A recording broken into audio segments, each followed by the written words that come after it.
Well, the former disgraced FTX boss Sam Bankman-Fried has agreed to be extradited to the US. There's also a claim from FTX to gain back all of the money, or certainly a chunk of money, donated to those political parties. What does that mean for those people that donated to it, and what do we kind of expect to see from this? We're going to get into all of that in this video, and you can take a look at exactly what is the latest with the FTX collapse. So if you are interested to keep up with this story, be sure to subscribe to the channel, leave a like on this video as always, and let's get into this one. So like we said, Sam Bankman-Fried has agreed to be extradited to the US. This broke about 5 hours ago. Now originally he wasn't going to do it. He was going to try and stay in the Bahamas. We know that his parents are certainly involved in some of this as well, both from a payroll perspective from FTX and equally potentially from an advice professionally as well as a parent. Now it says Sam Bankman-Fried, the former boss of bankrupt cryptocurrency exchange FTX. Remember, there's about an $8.2 billion hole currently, as we know those funds transferred over to Alameda. Now check out the video I did on Caroline Ellison. I'll leave that in the description so you can go and have a look at that. It says agreed to be extradited from the Bahamas to the US to face charges. US authorities have accused Mr. Bankman-Fried of committing one of the biggest financial frauds in US history. And it says FTX has filed for bankruptcy, leaving many people unable to withdraw their funds. And just for the record, remember those charges currently sit at wire fraud conspiracy, securities fraud conspiracy, money laundering, as per the New York Times. And it's very, very interesting. The two really points to notice are the conspiracy part leaves it open, as conspiracies have to be in more than one person. So you would expect to see a number of different people come as part of that case. Now, it says the affidavit signed by Mr. Bankman-Fried on the 20th of December says he's agreeing to be extradited partly out of a desire to make the relevant customers whole. In other words, to try and help people get back some of their money. And according to the court filing, FTX owed 50 largest creditors the total amount of $3.1 billion. That's just the top 50. Mr. Bankman-Fried was arrested 12th of December, and the date of the extradition is unclear. So we are yet to see that kind of come out, but ultimately he has signed it. On this, it's still narrative of trying to pay back people and save people and give people their money back, which is where it really opens up into this article, which says FTX seeks to claw back donations to politicians and charities. Now, this is a very interesting point, because if you remember, John J. Ray, when he was in front of the committee, was asked specifically if receipts, emails, and any form of communication between the politicians and Sam Bankman-Fried would be made public for they to have a look at. So the fact that they are going to go and claw back means one of two things. Sorry, it means two of two things, actually.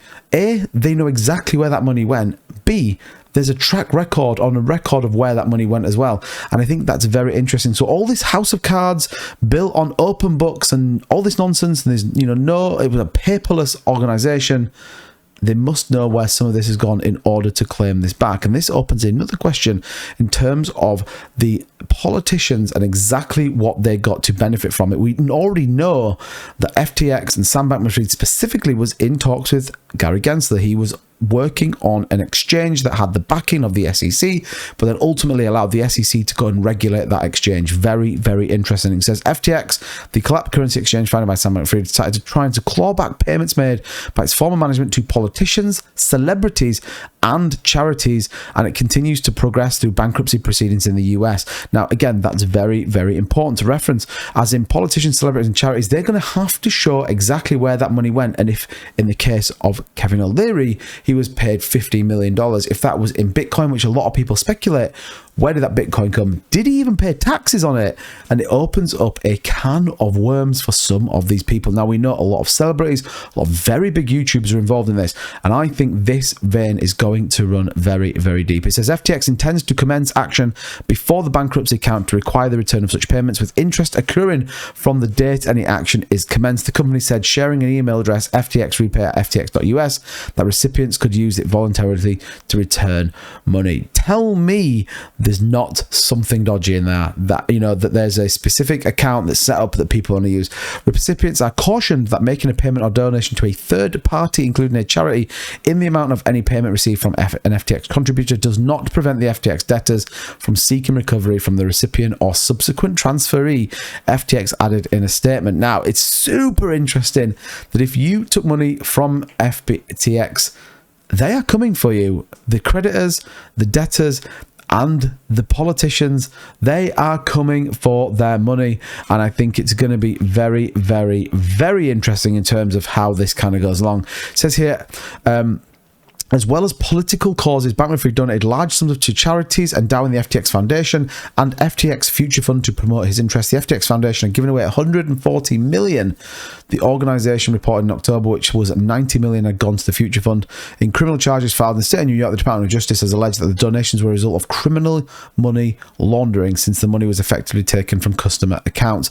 The charges also align campaign finance violations, arguing that Bankman-Fried and others known and unknown broke donation limits by making contributions in the names of other people. Absolutely insane. People are gonna be running scared from this, and I think there's going to be a lot more people coming out of the woodwork that owe this money, and I think this is going to get super interesting. Let's see who comes out, let's see who pays this money back, and ultimately let's see how much comes back. They've already said they found $1 billion in assets, but this is going to run deep. FTX going after those people that took those massive sums of money to promote it.